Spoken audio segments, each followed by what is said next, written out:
Living in a shared, two-level home with my sister was usually uneventful. The house was designed so that each floor functioned almost like its own apartment, complete with separate kitchens.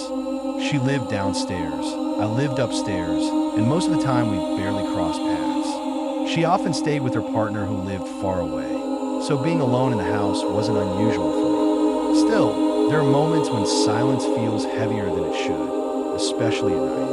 I was 30 years old at the time, old enough to laugh at my own nerves, yet not immune to them. That evening, I was stretched out on my couch watching a suspenseful movie. The upstairs was an open layout, with a living room, dining area, and kitchen all flowing together into one wide space.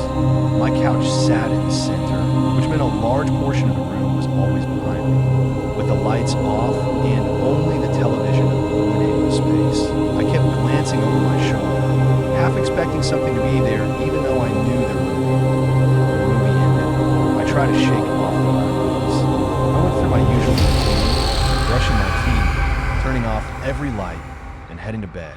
Sleep came quickly, but didn't last. Around 1 in the morning, I woke suddenly, unsure why. For a moment, everything was quiet. Then I heard a voice from downstairs. It sounded exactly like my sister. The voice wasn't muffled or distant. It sounded like it was coming from inside the house. At first, I couldn't make out the words, but I was certain it was her tone, her cadence. Still half asleep and confused, I assumed she had come home unexpectedly and was calling for me. I got out of bed and stepped into the dark hallway, turning on the light as I went. As I moved through the living area, I heard her voice again, clearer this time. Calling my name, I answered back as I walked down the stairs, my thoughts sluggish and unfocused.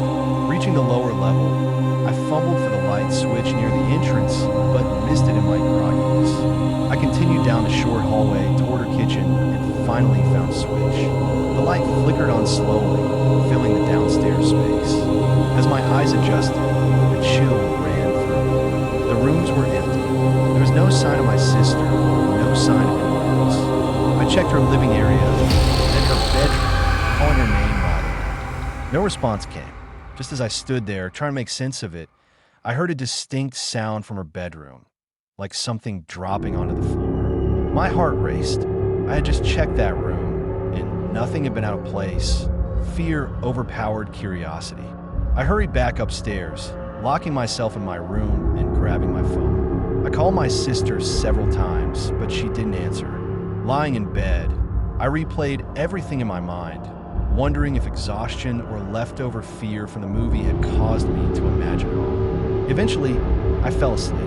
In the morning, a message from my sister waited for me, asking why I had called so late. When I told her what I had heard, she assured me she hadn't been home at all and had spent the night elsewhere.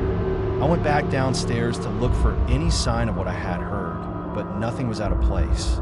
There was no object on the floor, no explanation I could see. I told myself it must have been my mind playing tricks on me, because believing anything else was far more unsettling. That strange night stirred up memories I rarely liked to revisit, especially one from when I was much younger. I had grown up being left alone more often than most kids my age because my mother worked long, irregular hours, and my older brother was usually out. One particular night stood out more than the rest. I was 14, home alone on a weekend evening, trying to enjoy the quiet. Earlier that night, a girl I liked had come over for a short visit. We watched movies, talked, and laughed until she had to leave because her parents were strict about curfews. After she left, the house felt much emptier than before. I went back to my room upstairs, turned on the television, and lay on my bed, trying to distract myself. My bedroom window faced the backyard, and sounds from outside carried easily inside, especially at night. Not long after, I heard a scraping noise from outside, like something being dragged across the deck. Curious and confused, I got up and looked out the window. Down below, on one of the deck chairs, sat a person. At first, I thought it might be the girl who had just left, maybe coming back for something she forgot. I called her name softly, but the figure slowly looked up at me, and I immediately knew it wasn't her. Even in the darkness, I could tell this was someone I didn't recognize. A wave of fear hit me, and I quickly stepped away from the window, my heart pounding. messaged a few friends, hoping someone would admit it was a prank, but no one knew what I was talking about. When I looked again, the person was still there, staring up at my window, completely unmoving. That was when the fear truly settled in, and I realized I wasn't just imagining things. I moved away from the window again, turning off the television and sitting on my bed in complete silence. I didn't even want to turn on my phone screen, afraid that the light would draw attention to my room. The window had been open earlier, and every small sound I made felt unbearably loud. I sat there for several minutes, barely breathing, convincing myself that no one would stay outside that long. When I finally gathered the courage to look again, the person was still there, staring directly up at my window. Summoning what little bravery I had, I spoke down to him, asking what he wanted. Instead of answering, his shoulders began to shake as if he were laughing, though no clear sound came at first. Then I heard a strange, wheezing noise, like quiet laughter struggling to escape. My fear turned into desperation, and I asked him to please leave. That I backed away from the window once more and sat frozen on my bed, unsure of what to do next. Calling for help didn't even cross my mind clearly. I was young, scared, and thinking only about staying hidden. After a short while, I left my room and stood at the top of the stairs, listening. That was when I heard movement near the back entrance, followed by pressure against the door, as if someone were trying to push it open.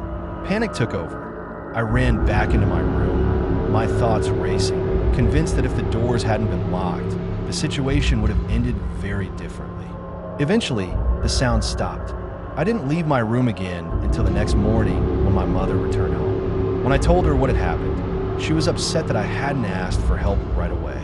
Looking back now, I understand why, but at the time, fear had left me feeling completely powerless. Another memory followed not long after, one that still makes my chest feel tight when I think about it. I was 10 years old, living with my parents, my older brother, and my younger sister.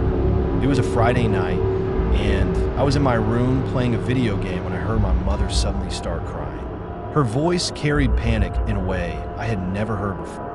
I rushed out of my room and learned that my brother had been involved in a serious accident. My parents were told he had been taken to a hospital, and everything after that felt rushed and confusing.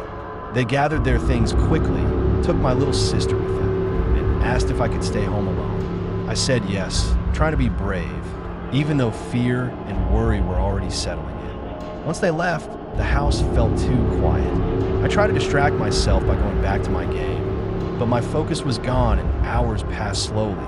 Sometime after midnight, I heard the front door open.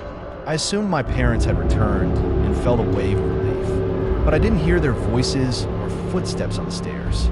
Something felt wrong.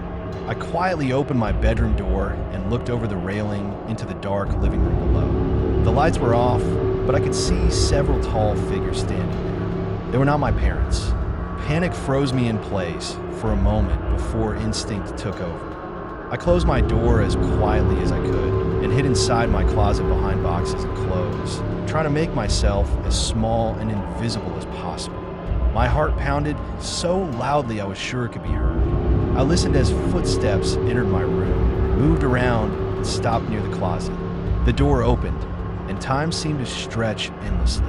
I didn't move, didn't breathe, and didn't look up. Eventually, the door closed, and the footsteps faded away.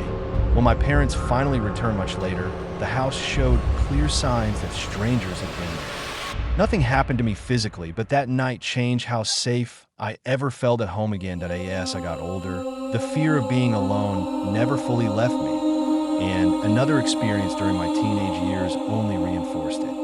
My parents once went away for several days, leaving me by myself in our quiet house near a wooded area. It was unusual for me to be alone that long, but I tried to enjoy the freedom.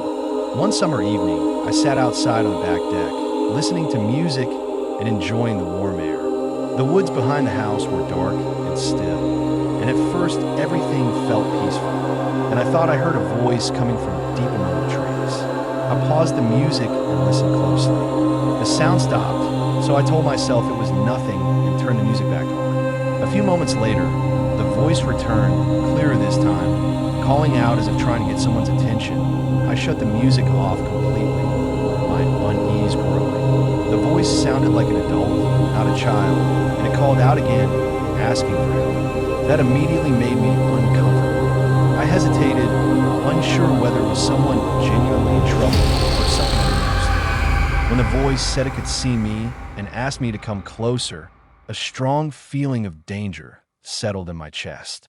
I took a few steps toward the yard but stopped, realizing how little sense the situation made. If someone could see me clearly, why couldn't they come toward the house themselves? I slowly backed away, keeping my eyes on the dark line of trees until I reached the deck again. Once inside, I locked every door and window. Not long after, I heard movement closer to the house and a sudden noise against a window that made my heart race. I shouted that help was on the way, hoping my voice alone would be enough to scare whoever it was off. Eventually, the sounds faded, leaving me shaken but unharmed. That night taught me to trust my instincts, even when curiosity or doubt tries to override them. The final incident happened when I was in my early 20s and living at home again. One afternoon, while I was outside shooting basketballs in the driveway, I happened to glance up at one of the upstairs windows. A woman was standing there, watching me. I knew instantly she wasn't anyone from my family. The moment our eyes met, she stepped back out of sight. My stomach dropped. I went inside immediately and searched the house room by room, checking every bedroom, bathroom, and closet.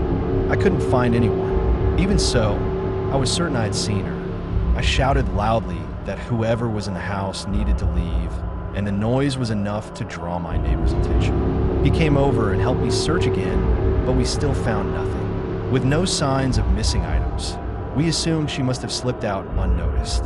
That night, despite locking everything and checking twice, sleep didn't come easily at some point.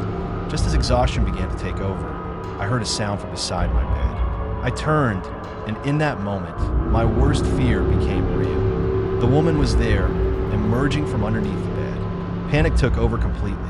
I screamed, jumped up, and reacted on pure instinct, trying to protect myself until my neighbor rushed in after hearing the noise. Together, we restrained her until authorities arrived. It turned out she had been hiding inside the house the entire time. Even now, years later, I think about how many moments in my life I was involved in situations where being alone made me vulnerable in ways I didn't understand at the time. Some of those nights ended safely. Others came far too close to ending very differently. What stayed with me wasn't just fear, but the understanding that trusting your instincts, acting quickly, and never dismissing something that feels wrong can make all the difference. Those experiences shaped how I see safety, solitude, and the thin line between a quiet night and one that changes you forever.